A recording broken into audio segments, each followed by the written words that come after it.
Lors d'une de nos vidéos précédentes, on s'est attardé sur le mot de travail thérapeutique. Qu'est-ce qui se passait, qu'est-ce qui se jouait dans cette notion de travail?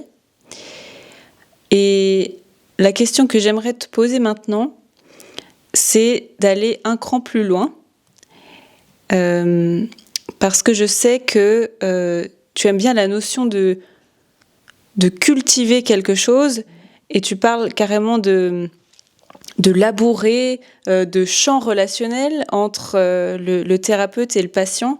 Est-ce que tu pourrais nous en dire un peu plus sur cette autre formule qui te semble juste pour parler de ce qui se passe entre un thérapeute et son patient? Alors, puisqu'on parle de culture, je crois que je vais partir de la racine, c'est-à-dire la racine commune entre le mot culte, le mot culture et le mot agriculture. Ça m'est apparu un jour assez clairement, enfin même très clairement, qu'il y avait entre les trois une sorte de fil tendu qui était toujours autour de cette notion d'œuvrer, d'avoir un labeur, de s'engager, de mettre quelque chose de soi dans un lien à ceux qu'on rencontre, et qu'il était à la fois sur le plan le plus subtil, quand on parle du culte, et généralement on parle du culte des ancêtres, du culte des esprits, c'est-à-dire une manière de se tourner vers un espace dans lequel on assume la charge de créer quelque chose qui va être fertile. C'est ça, hein, le culte n'est pas une espèce d'adoration stupide ou une superstition limitée. C'est vraiment comme une friche. C'est-à-dire pour chacun de nous, quelle que soit sa religion, s'il en a une, sa croyance, son passé, sa famille, son vécu, la question de savoir comment est-ce qu'on rencontre nos ancêtres en nous, dans le corps, dans la biologie, dans l'ADN, dans la mémoire, dans les traumatismes, dans les aspirations, dans la prière, dans les fantasmes, enfin toutes sortes de choses. Qu'est-ce qu'on en fait? Comment est-ce qu'on interagit avec ça? Et c'est une question très, très vivante, parce que ça veut dire aussi que chaque fois quelqu'un meurt de nos proches, dans notre entourage, la question de savoir comment est-ce qu'on continue à cultiver le lien avec cette personne qui n'est plus le vivant qu'on connaissait, mais qui est peut-être quand même toujours quelque chose quelque part, nous incombe totalement. Je sais qu'on a une affection commune pour l'Islande, par exemple, et je sais que dans la culture islandaise, cette chose-là est très très forte, que la relation évolue, mais elle continue. Il n'y a pas de rupture. Le culte des ancêtres est une façon de dire, si on travaille, les liens continuent. Ils évoluent, bien sûr, ils sont vivants, mais il n'y a pas une espèce de disparition brutale comme une vision matérialiste du monde voudrait nous le faire croire. Si on arrive à un niveau plus humain de la culture, ce qu'on appelle la culture autour de nous, je dis souvent à mes patients, il faut se faire une culture du sujet qui nous intéresse. Sur l'abus, par exemple, il faut se faire une culture de l'abus, il faut se faire une culture personnelle de ce qu'est la déshumanisation ou le mal, si on est concerné. Ça veut dire être curieux, vouloir apprendre, aller creuser, là encore labourer, exhumer des objets enfouis, accepter d'apprendre de ça, en sachant que ça va être souvent inconfortable, que ça peut faire peur, que ça peut faire mal. Mais néanmoins, ça constitue de la connaissance en soi. Et cette connaissance nous est totalement personnelle. C'est-à-dire, on connaît tous bien sûr la notion de culture générale, que ça nous donne un fond commun qu'on puisse partager, je sais pas, la lecture de Flaubert ou de Balzac, ou des films de John Cassavetes, ou autre chose. Mais ça, c'est une sorte de bréviaire commun, qui est utile, mais qui est fragile aussi. Et ça pose la question aussi en ce moment, où les repères culturels sont très différents suivant les générations, parfois, et les milieux. Qu'est-ce que c'est maintenant que la culture? La culture n'est pas le fait qu'on regarde Netflix ou qu'on regarde des séries, ça c'est du loisir. La culture, c'est ce qu'on constitue comme les fruits de ce travail dans cet espace de relation qui ensuite devient une sorte de maillage. Moi, ma culture, elle est faite des choses que j'ai aimées, que je continue à aimer, qui continuent à faire sens pour moi et qui, d'une certaine manière, s'entrechoquent les unes les autres et produisent des étincelles de silex qui continuent à être fertiles. C'est pas le fait d'avoir un savoir livresque, ou encyclopédique qui définit ma culture. C'est sa vitalité.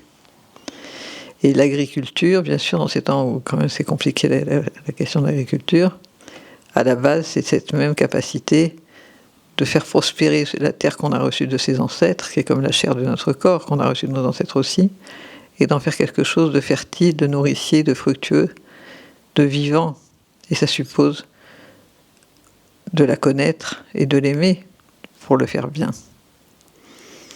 Ce que je trouve très chouette dans la façon dont tu lis aussi cette notion de culte, de culture, d'agriculture à travers la notion de lien et de fertilité, c'est l'approche très dynamique que tu décris, parce que lorsque je t'écoutais à propos du culte, c'est vrai que on pourrait comme ça d'emblée associer au culte quelque chose d'assez transactionnel presque, avec donnant, avec les êtres humains, disons, un peu faibles, soumis au joug de Dieu, par exemple, et qui vont vouer un culte à ce Dieu pour s'en protéger ou obtenir des choses de ce Dieu-là.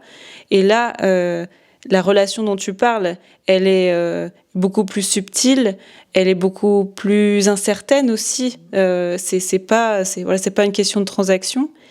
Et dans la culture aussi, quand tu parlais du fait qu'on n'est pas sur de la culture générale qui nous donne un statut comme ça, un peu figé, un peu,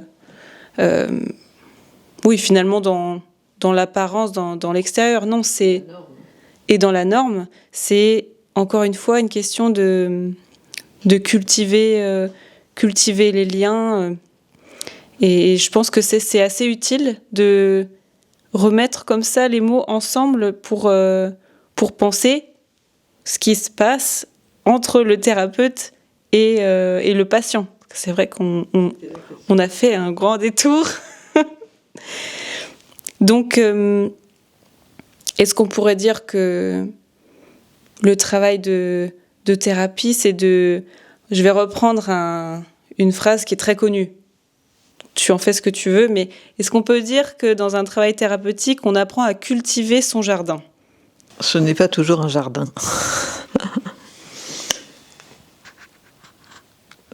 Moi, je regardais l'étymologie et je voyais que quand même, il y avait cette notion dans la racine de culture qui vient du latin, je crois que c'est choléra, c'est drôle, ça ressemble un peu à colère aussi.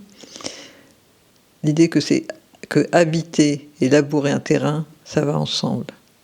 Je trouve que c'est une image très parlante du corps, de la présence à soi, que c'est pas j'arrive, je pose mes valises, comme si on avait une vision un peu naïve de l'âme arrive, elle pose ses valises dans le corps, elle dit ça y est, je suis installée, j'ouvre les volets, et puis tout va aller bien voir. Non, depuis le début, c'est s'emparer, pas dans le sens prédateur, mais dans le sens responsable, d'une sorte de mission, je dirais, d'une potentialité dont on fait un destin, éventuellement, pas du tout dans le sens là encore d'une soumission, mais d'un choix, au contraire.